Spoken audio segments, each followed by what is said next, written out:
이튿날 관리들과 장로들과 서기관들이 예루살렘에 모였는데 대제사장 안나스와 가야바와 요한과 알렉산더와 및 대제사장의 문중이 다 참여하여 사도들을 가운데 세우고 묻되 너희가 무슨 권세와 누구의 이름으로 이 일을 행하였느냐? 이에 베드로가 성령이 충만하여 이르되 백성의 관리들과 장로들아 만일 병자에게 행한 착한 일에 대하여 이 사람이 어떻게 구원을 받았느냐고 오늘 우리에게 질문한다면 너희와 모든 이스라엘 백성들은 알라 너희가 십자가에 못 박고 하나님이 죽은 자 가운데서 살리신 나사렛 예수 그리스도의 이름으로 이 사람이 건강하게 되어 너희 앞에 섰느니라. 이 예수는 너희 건축자들의 버린 돌로서 집 모퉁이의 머릿돌이 되었느니라. 다른 이로서는 구원을 받을 수 없나니 천하 사람 중에 구원을 받을 만한 다른 이름을 우리에게 주신 일이 없음이라 하였더라. 사순절 두 번째 주일을 맞이했습니다. 그래서 오늘 주일을 맞이해서 복음과 고난이라는 제목으로 이 말씀을 나누려고 합니다. 오늘 이 본문 말씀을 살펴보면 예루살렘에 정말 그 당시에 목소리 좀 크다는 사람, 모든 실력자들이 다 모였습니다. 지금 사내들인 공회에서 베드로와 요한이 잡혀와서 지금 신문을 받고 있는 현장입니다. 고난을 당하고 있는 거예요. 복음을 전한다는 그 이유로만 잡혀와서 베드로와 요한이 그 공회원들에게 실력자들에게 신문을 전하고 있는 겁니다. 여러분, 역사 속에서 복음은 고난과 함께 전파되었습니다. 이것을 잊으시면 안 됩니다. 그냥 쉽게 생각하십시오. 복음 나오면 뒤에 가로 열고 고난, 가로 닫고 이렇게 생각하시면 돼요. 우리가 쉽지 않은 믿음을 가지고 있는 겁니다. 역사는 그렇게 흘러왔습니다. 그런데 오늘 그렇게 고난을 당하는, 신문당하는 베드로와 요한의 모습을 잘 살펴보십시오. 당당합니다. 주눅들지 않았어요. 행복해요.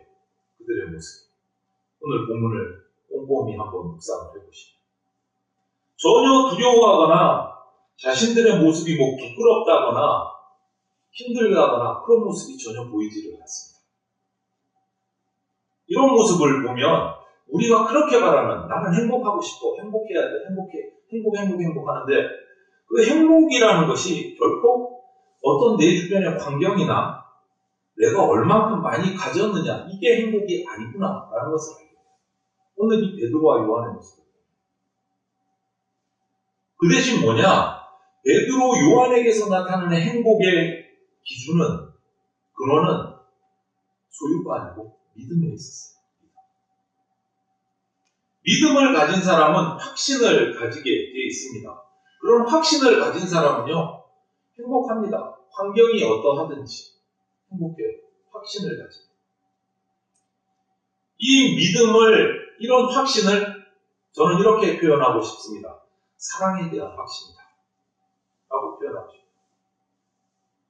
베드로와 요한은 그 사랑에 대한 확신을 가졌기 때문에 이 신문의 현장, 고난을 당하는 현장에서도 당당했고 행복했어요. 그 사랑을 확신했기 때문에. 여러분, 사랑받고 있는 사람은 불행합니까? 행복합니까? 행복합니다. 사랑받고 있는 사람.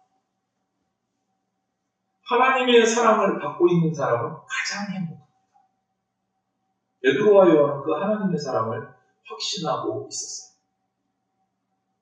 여러분, 정말 사랑을 받고 있다는 확신이 서면 그때는 뭐 주변에 어떻든지 행복합니다. 그 사랑에 대한 확신이 있어요. 그래서 이렇게 행복한 베드로와 요한의 모습을 오늘 잘 살펴보십시오. 예수님을 소개합니다. 어떻게?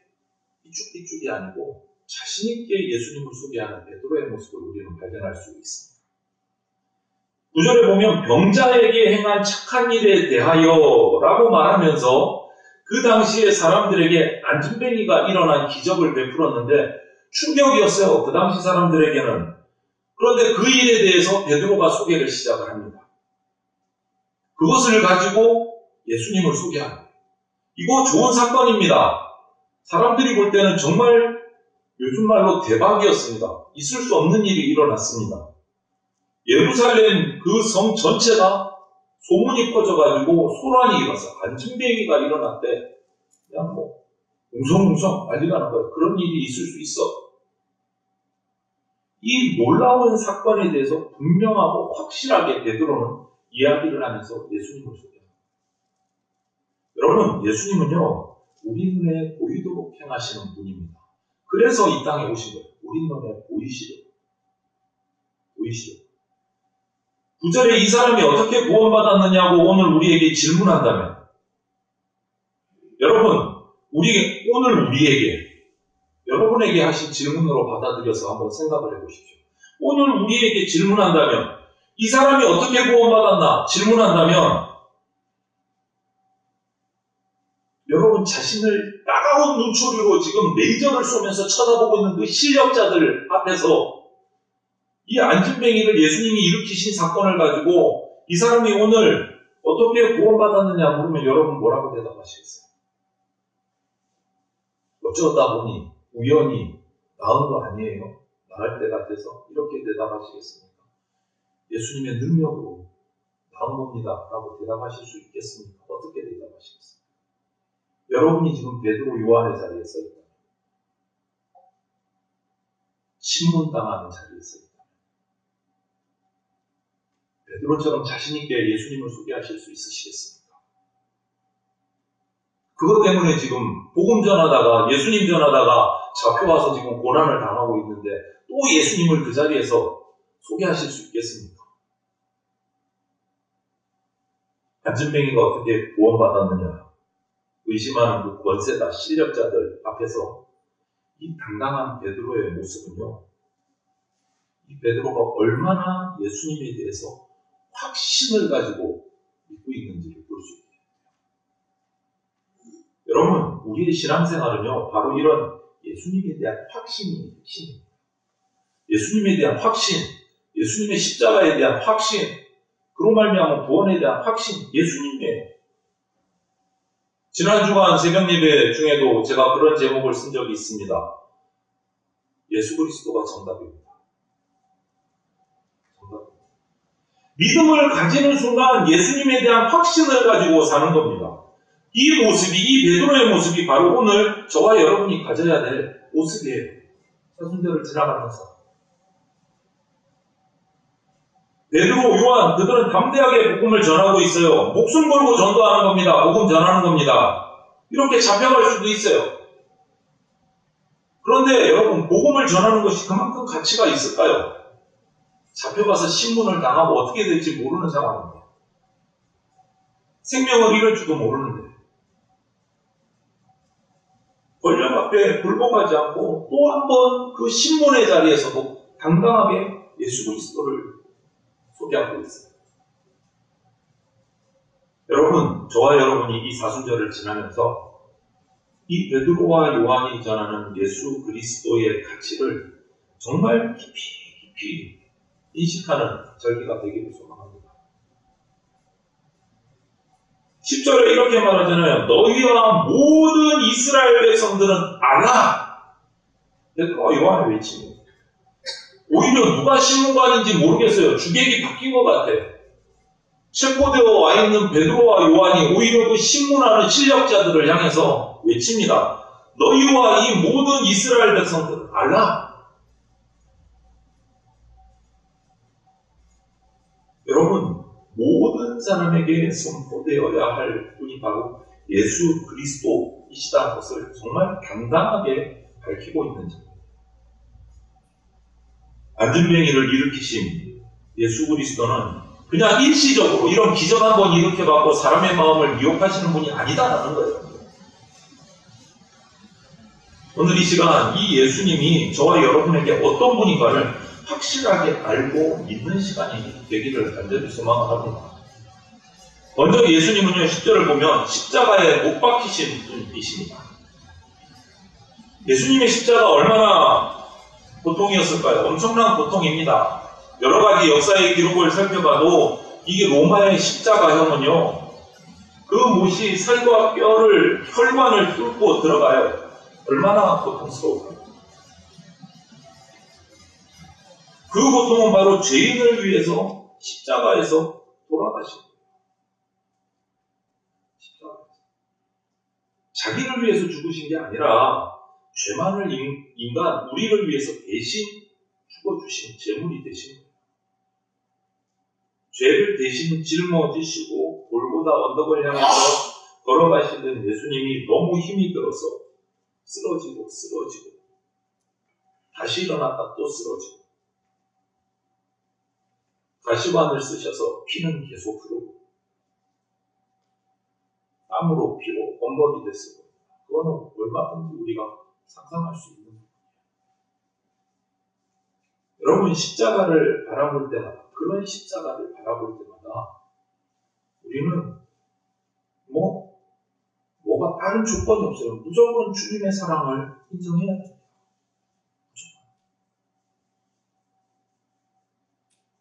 하나님이신 예수 그리스도가 인간으로 이 땅에 오셔서 우리의 모든 죄를 다 대신 짊어지신 그 사랑을 어떻게 말로, 어떻게 글로 표현할 수가 있겠어요? 저도 더 표현하고 싶은데 제 말주변이 이거밖에 안 돼요. 예수님의 십자가는 우리를 죄로부터 자유케 하는 면죄부와도 같은 거예요. 죄인이 용서를 받았다. 그 감격 엄청나지 않겠어요? 여러분, 참 용서도 아니고 그냥 죄지어서 들켜서 잡혀서 감옥에 들어가서 몇 년 있다가 나온 사람도 그 감옥을 나서는 순간 만세를 부르고 행복해하는데, 그렇다고 그 속에 죄가 사라진 것도 아님에도 불구하고 얼마나 자유로워하는데, 우리의 모든 영혼의 죄까지 다 용서받았어요. 얼마나 감격스러운 일인지 우리는 다시금 기억해야 돼요. 십자가를 지시기까지 우리를 사랑하신 그 주님은요, 최고의 사랑으로 우리에게 그 사랑을 표현하신 거예요. 십자가에서 대신 죽어주시는 사랑. 그 표현을 오늘도 하고 계십니다. 우리가 예수님을 믿는 순간 우리 주님은 십자가 지신 그 사랑으로 계속해서 변함없이 우리를 계속 사랑하고 계신다는 것을 믿어야 돼요. 흔들리지 마십시오. 그 사랑에 대해서 의심하지 마십시오. 십자가를 지셔서 하나님께 도무지 나갈 수 없는 죄인이었던 우리가 날 대신 예수님께서 고난당하고 지신 그 십자가 덕분에 하나님 앞에 나갈 수 있게 됐어요. 여러분, 기도할 수 있게 됐어요. 예배할 수 있게 됐어요. 그것이 십자가를 지셨다는 말에 들어가 있는 의미예요. 그리고 하나님께서 죽은 자 가운데 살리신 분이 예수님이십니다. 죽음으로 끝나지 않고 살아나신 분이 예수님이십니다. 죄값을 십자가에서 우리 죄값을 다 지불하신 예수님께서 죽으신 지 3일 만에 다시 부활하셨습니다. 다시 사신 예수님은 우리에게 다가오셔서 우리 친구가 되시고 우리 신랑으로 오셔서 우리를 지금도 돕고 보살피고 계십니다. 이 예수님의 살아나심은요, 우리에게도 부활이 있다라는 사실을 알려주시는 모범이에요. 말로만 너희 다시 살아날 거야, 이게 아니에요. 직접 몸으로 보여주신 거예요. 직접 내가 살아난 것처럼 너희도 다시 살아난다 약속해 주신 거예요. 그래서 예수님의 부활이 그만큼 중요한 거예요. 그리고 10절에 또 보면 그분의 이름은 나사렛 예수 그리스도이십니다. 이 이름 너무너무 위대한 이름이고 너무너무 중요한 이름입니다. 여러분 기억하십시오. 나사렛 예수 그리스도. 그 이름을 듣는 모든 마음으로는요, 그분 앞에 무릎 꿇을 수밖에 없어요. 그만큼 위대한 이름입니다. 사탄도 무릎 꿇습니다. 새벽 묵상하신 분들은, 큐티 보신 분들은 알 거 아니에요. 많은 사탄들이 예수님의 이름 앞에 무릎 꿇습니다. 그만큼 위대한 이름이에요. 귀신만 무릎 꿇습니까? 아니요. 죄인도 마음이 녹아내리는 이름이에요. 최고의 이름이고 최고의 권세를 가진 분이 바로 나사렛 예수 그리스도이십니다. 예수님은요, 우리 육체의 질병을 고쳐주십니다. 안진뱅이 모든 사람이 포기했지만 희망 없는 사람이었지만 예수님을 만날 때 치료받았어요. 예수님이 희망입니다. 우리 지체들 가운데, 질병 가운데 있는 지체들 참 많이 있어서 담임 목회자로서 마음이 아프고 기도의 제목인데 오늘 믿기만 하라 이렇게 말씀하셨어요. 회당장에게 야이로 회당장에게 믿기만 하라. 우리의 육신의 질병을 고치시는 희망이 되시는 분이십니다. 안진뱅이가 예수님의 이름으로 일어나 걸었습니다. 그리고 예수님의 이름은 우리 병든 마음도 회복시키십니다. 마음의 병이 얼마나 많은 세상입니까? 요즘에. 예수님 만난 사람은요, 그런데 한결같이 마음의 병을 치유받습니다. 여러분, 마음을 지키지 못하면 육신도 약해지고 생명도 잃을 수 있어요. 그래서 마음이 어떻게 보면 육신의 질병보다 마음의 질병이 더 큰 것 같아요. 마음의 질병을 치료하기 위해서는요, 예수님 앞에 나와야 합니다. 육신의 질병도 마찬가지죠. 기억해 보십시오. 5번 이혼하고 6번째 남자를 만나서 살고 있었던 그 사마리아 여자.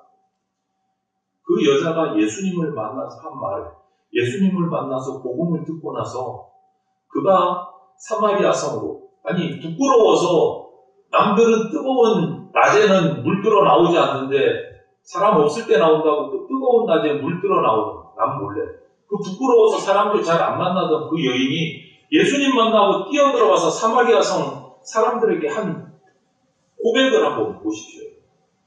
뭐라고 고백합니까? 내가 행한 모든 일을 내게 말한 사람을 와서 보라. 이는 그리스도가 아닙니다. 부끄러워서 사람 안 만나던 여인이 뛰어들어가서 예수님 만나고 나서 예수님을 소개하고 있어요. 마음의 병이 고쳐진 거예요. 마음의 병이 고쳐진 거예요. 육신이 회복되는 거예요. 여러분, 마음의 병을 치료받아야 육신의 병도 치료받습니다. 마음의 병에서부터 더러움, 죄악, 파멸 이런 것들이 시작돼요. 우리를 넘어뜨려요. 그래서 성경에는 그 마음에 대해서 여러 말씀들이 있어요. 몇 가지만 뽑아보면 이렇습니다. 모든 지킬 만한 것 중에 더욱 내 마음을 지키라. 생명의 근원이 이에서 나느니라. 내 마음에 근심이 많사오니 나를 고난에서 끌어내소서. 다윗의 기도예요. 여호와여 나를 살피시고 시험하사 내 뜻과 내 양심을 단련하소서. 마음의 중요함을 얘기하고 그것을 주님 앞에 토로하고 회복을 바라는 고백의 내용들이에요. 여러분, 예수 그리스도의 이름으로 주님 앞에 나와 간구하십시오. 육신의 질병도 마음의 질병 그리고 힘을 얻으십시오. 그리고 예수님은 지금도 우리를 도우시는 분이십니다. 그때만, 이 땅에 오셨을 때만이 아니고 승천하셔서 하늘 보좌에 계신 지금 이 순간에도 우리를 도우시는 분이십니다. 베드로는 그들이 오늘 이렇게 질문할 때 어떻게 구원받았느냐 질문할 때 이렇게 대답합니다. 이 사람이 건강하게 되어 너희 앞에 섰느니라. 이렇게 대답해요. 이 말씀처럼 오늘 현재 도우시는 분이 예수 그리스도이십니다. 예수님 믿어야 합니다, 여러분. 제가 성도들 앞에 두고 예수님 믿어야 합니다, 여러분 하니까 좀 이상하시죠? 나가서 외쳐야 되는 거 아닌가? 그런데 한 번 더 강조합니다. 여러분, 예수님 믿으셔야 합니다. 예수님 믿으셔야 합니다. 오늘 예수 그리스도를 믿을 때 주님의 능력을 체험하게 됩니다. 믿음을 통해서 오늘 나를 도우시고 치료하심을 맛볼 수 있게 돼요. 예수님 오늘 나를 도우시고 회복시켜주신다는 사실을 믿으시기 바랍니다. 아직도 옛날 이 땅에 오셨을 2000년 전에 주님으로 생각하고 계신다면 정말 크게 오해하고 계신 거예요. 여러분이 예수님을 믿는 그 순간부터 계속해서 여러분을 위해서 일하십니다. 영원히 함께 하십니다. 믿으십시오. 이스라엘의 유명한 책이 있죠. 탈무드. 한 번은 들어보셨을 거예요. 탈무드의 많은 이야기 중에 이런 이야기가 하나 있어서 소개를 시켜드립니다. 어떤 사람에게 친구 셋이 있는데 첫 번째 친구는 하루도 안 보면 안 될 정말 절친이었습니다. 그리고 두 번째 친구는 그냥 보통 정도의 친구였어요. 셋째 친구는 그냥 별로 친하지 않은, 가끔 보면 그냥 미소 지을 정도의 친구였어요. 그런데 이 사람에게 어느 날 왕으로부터 호출이 왔습니다. 내가 왜 왕이 나를 부르지? 가만히 생각을 해보니까 지은 죄가 자꾸 떠오르는 거예요. 하나, 둘, 하나, 둘. 이게 다 들켰나? 이게 걱정, 근심이 한없이 쌓이는 거예요. 어떻게 하지? 혼자 나가려니까 다리가 후덜덜덜 떨리고. 그래서 첫 번째 가장 절친한테 연락을 했어요. 왕으로부터 호출이 왔는데 도저히 내가 혼자서는 못 나갈 것 같다. 좀 같이 가주라. 첫 번째 친구가 그랬더니 매정하게 거절을 합니다. 두 번째 보통 친구에게 또 연락을 해서 같이 가자 했더니 이 친구가 그럼 내가 왕궁 궁궐 문 앞에까지만 같이 가줄게. 이렇게 대답을 해요. 그리고 띄엄띄엄 만나는 세 번째 친구에게 연락을 했습니다.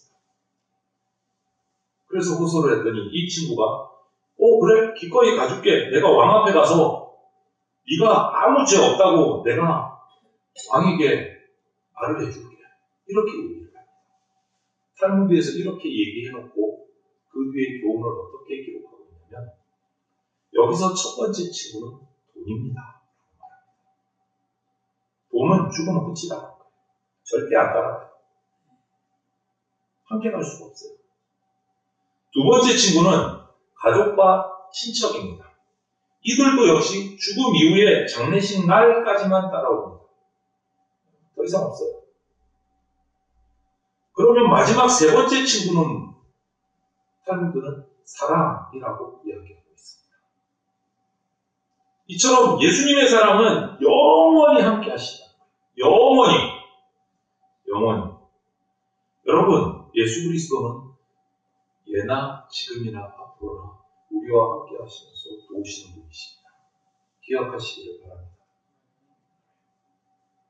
그리고 11절을 통해서 보면 짐 모퉁이에 머릿돌이 되신 분이 예수님이십니다. 사람들은 예수님을 한결같이 우습게 여겼어요. 그래서 지금 예수님 전했다고 하잘 것 없는 거 왜 전하고 다니냐? 신문하는 거 괴롭히는 거예요. 그래서 건축자들이 버린 쓸모없는 돌처럼 여겨졌어요. 많은 사람들이 예수님을 우습게 여깁니다. 여러분 오늘날도 나가서 전해보세요. 우습게 여겨요. 우리가 전하는 복음을 가볍게 여깁니다. 꽃방귀 낍니다. 전도에 보면. 그런데 반드시 알아야 합니다. 무엇을 알아야 되느냐? 세상이 그렇게 하찮게 여기는 예수님이 우리 인생을 건축해 가는데 진모퉁이의 머릿돌 같은 아주 중요한 분이시라는 거예요. 인생은 돈으로 건축하는 거 아닙니다, 여러분. 인생은 우리 인생 계획으로 내 어떤 지식으로 경험으로 건축하는 건 절대 아닙니다. 저도 이 자리에 이렇게 목사로 서 있을 줄 꿈에도 생각 안 했습니다. 회사 다니고 잘 먹고 잘 살 줄 알았습니다. 내 계획대로 안 돼요. 건축의 기초석인 예수님으로 건축된 인생이 되어야 가장 아름다운 인생의 집이 완성됩니다. 여러분은 무엇으로 인생의 집을 짓고 계십니까? 돈이요? 친구요? 가족이요? 내 경험이요? 무엇으로 인생의 집을 짓고 계십니까? 우리 인생의 집의 머릿돌에 예수 그리스도가 있기를 간절히 소원합니다. 가장 중요한 분이세요. 가장 중요한 분. 집을 세울 때 집 모퉁이의 머릿돌은 기둥과 같은 역할을 하는 가장 중요한 거예요. 힘을 받쳐주는 거예요. 건축자들에게 쓸모없다고 버림받은 돌 같은 예수님이 유대인들에게 멸시당하고 죽으셨던 그 예수님이 다시 살아나셔서 승천하셨어요. 하나님께서 그 예수 그리스도를 당신의 보좌 우편에 두시고 영광과 권능을 다 부어주셨어요. 만민을 구원하는 기초로 삼아 주셨어요. 기억하십시오. 우리의 인생의 집은 머릿돌이 예수 그리스도가 되어셔야 됩니다. 질문합니다. 여러분 인생의 구원자, 여러분 인생의 인도자 누구십니까? 예수 그리스도라고 고백하십니까? 입술로만요, 마음으로요, 인생을 다 바쳐서 고백하시기를 바랍니다. 다른 이로서는 구원을 받을 수 없나니 천하 사람 중에 구원을 받을 만한 다른 이름을 우리에게 주신 일이 없음이라 하였더라. 사람은 절대 구원 못합니다. 교주들이요, 구원 못합니다. 자기도 구원 못해요. 누구를 구원합니까? 그 누구도 구원자가 될 수 없습니다. 예수님만이 구원자이십니다. 예수 그리스도만이 구원자이심을 확신하는 순간에 우리가 하나님의 음성을 듣게 됩니다. 하나님이 사랑하시는 성도 여러분, 복음과 고난, 복음이 무엇입니까? 예수 그리스도예요. 우리의 길이요 진리요 생명이신 예수 그리스도가 복음입니다. 그 복음을 전하면 세상은 우리를 핍박하고 고난 줍니다. 하지만 그 예수 그리스도가 우리 인생의 머릿돌이시고 구원자이십니다. 유일하신 분. 기억하십시오. 여러분, 이 우리의 유일한 구원자이신 예수 그리스도, 우리를 죄로부터 구원하신 그 구원은요, 우리 인생 모든 문제로부터의 구원입니다. 얼마나 문제가 많아요, 여러분. 우리 살아가는데 경제 문제도 있고, 질병 문제도 있고, 자녀 문제도 있고, 여러 상상도 못하는 문제들이 많잖아요. 그 문제 속에서 해결책을 찾지 못해서 자살하는 사람들이 자꾸 늘어나잖아요. 자꾸. 정신 이상이 되는 사람도 생기잖아요. 가정이 깨어지기도 합니다. 금요기도회 때 제가 기도 제목으로 올렸어요. 우리나라에서 조사를 해보니까요, 쉬운 말로 안락사를 찬성하는 사람이 우리나라에 몇 퍼센트 될 것 같습니까?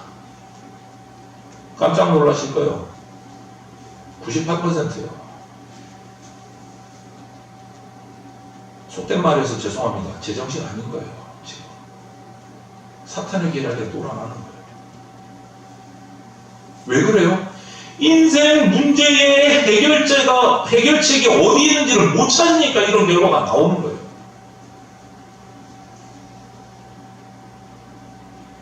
여러분, 정답이 어디 있습니까? 예수 그리스도에게 있습니다. 인생의 모든 문제로부터 자유로울 수 있는 답은 예수 그리스도에게 있습니다. 또 한 가지 죄로부터의 구원은요, 우리 인생의 모든 짐으로부터의 구원이에요. 여러분 지금 지고 있는 짐이 무겁습니까? 개인이든 가정이든 직장이든 지쳐서 더 이상 버티기가 힘드십니까? 그러면 예수 그리스도 십자가 앞에 나와서 그 짐을 풀어서 내려놓으십시오. 자유할 수 있습니다. 자유할 수 있습니다. 죄에서 구원이라는 말은요, 인생 모든 문제뿐만 아니고 인생의 모든 짐으로부터의 구원입니다. 한 가지 더, 죄로부터의 구원은요, 두려움으로부터 구원이고 죽음으로부터의 구원입니다. 두려움 중에 가장 큰 두려움이 뭐죠? 죽기 싫어하시죠? 죽음의 두려움이죠.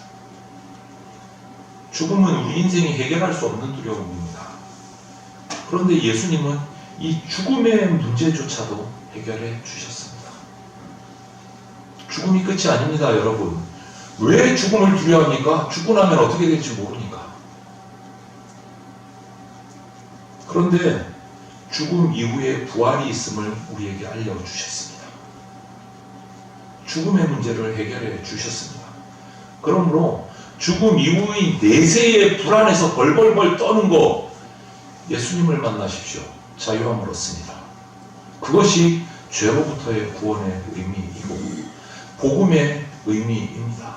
그래서 복음 때문에 고난받아도 이 세 가지를 알면 우리는 자유할 수 있습니다. 고난을 무서워하지 않을 수 있습니다. 예수님이 십자가에 돌아가신 것, 날 대신해서 바로 이것 때문에 이렇게 우리에게 자유를 주시려고 돌아가셨습니다. 인생의 모든 문제에서 자유해 주시려고, 인생의 모든 짐으로부터 우리를 구원해 주시려고, 죽음의 두려움으로부터 우리를 구원해 주시려고 우리 모든 죄의 짐을 지고 대신 십자가에 달리셨습니다. 예수님의 십자가는요, 인간적인 시선으로 보면 최고의 수치고 최고의 비참함이고 최고의 고난입니다. 지난주간 제가 좀 힘들었는데요, 그 정도가 아니에요. 피가 조금 빠져나가면 사람이 정신을 못 차리는데요, 물과 피가 다 흘려내리셨어요. 예수님. 가시관에서 흘러내리고, 옆구리를 창으로 찔려서 흘려내리고, 손과 발에 대못이 박혀서 피와 물이 다 흘러내리고, 최고의 고난, 최고의 수치였어요. 그런데 그 최고의 고난, 최고의 수치가 우리에게는 죄로부터 용서받는 최고의 영광이고 최고의 은혜고 하나님의 자녀가 되는 최고의 기쁨의 순간이에요. 여러분 잊지 마십시오. 복음과 고난이 우리에게는 최고의 기쁨입니다. 최고의 은혜입니다. 주님의 십자가, 이런 십자가를 이 사순절기를 지나가시면서 잊지 마시고 생각하시면서 확신, 감사로 살아가는 복된 성도들이 다 되시기를 주님의 이름으로 축원을 드립니다. 아멘. 함께 기도드리겠습니다. 사랑이 많으신 하나님 감사합니다. 우리가 무엇이 간데 그렇게 크게 사랑하여 주셔서 독생자 예수 그리스도를 이 땅에 인간으로 보내주시고 우리의 모든 추악한 죄를 다 아시면서도 벌하지 않으시고 예수 그리스도로 대신 그 죄를 짊어지고 십자가에서 그 고난을 당하고 죽게 하셨습니까? 그 사랑을 우리가 잊지 않게 하여 주시옵소서. 그리고 부활을 통하여서 우리가 살아날 수 있음을, 그 은혜를 우리에게 보여주셨으니 감사를 드립니다. 십자가의 죽으심과 부활의 기쁨을 이 사순절기를 지나가며 깊이 말씀을 읽고 묵상하면서 다시 한 번 더 느끼고 내 속에 각인하는, 그래서 그 십자가의 은혜와 사랑을 평생 붙들고 살아가는 주의 백성 되게 하여 주시옵소서. 감사드리며 예수 그리스도의 이름으로 기도드립니다. 아멘. 기도드리겠습니다.